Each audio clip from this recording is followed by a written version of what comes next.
because they have known the glory. Imani haina katikati.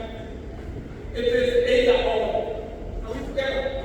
Au hakuna mahali ambapo tunasema tujadiliane mambo yako na Mungu, na ndio ulisikia wale wanawali 10 walisema tutapenda mkaende kidogo, wakaamua endeni mkajinunulie. Endeni na walipoenda kununua, bibi harusi akafika, bwana mlango ika.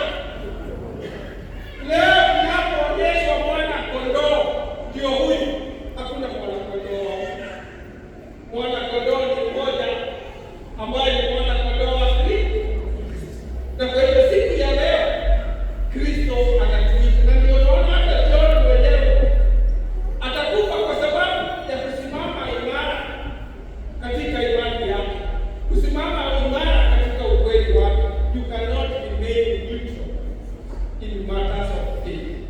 You have to make a commitment. Msifu Yesu Kristo. Na kwa hivyo lazima leo tunapoonyesha mwana kondoo tumfuate kwa utakatifu, tumfuate kwa neema, tumfuate kwa ukweli, na hata saa zingine itabidi tulipe gharama kwa sababu ya hiyo imani. Tuombe siku ya leo.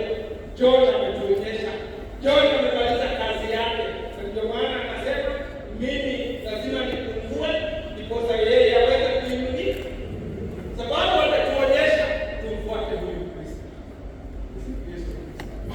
Na ndio maana narudia tena, hakuna kafara nyingine. Na ndio naona kila Jumapili, kila misa sisi tunafika Jordan. Hii ndio Jordan yetu. Na ndio maana pale anatangaza huyu ni mwana kondoo, na akitangaza tunaenda tunampokea, tunaenda tunamkula, tunaenda tunamkunywa, na tunapata spiritual renewal. Tunapata nguvu mpya ya kuendelea na safari ya imani. Ni kwa sababu hakuna sadaka nyingine kubwa ambayo imepita sadaka ya Kristo kujitoa mwenyewe kwa ajili ya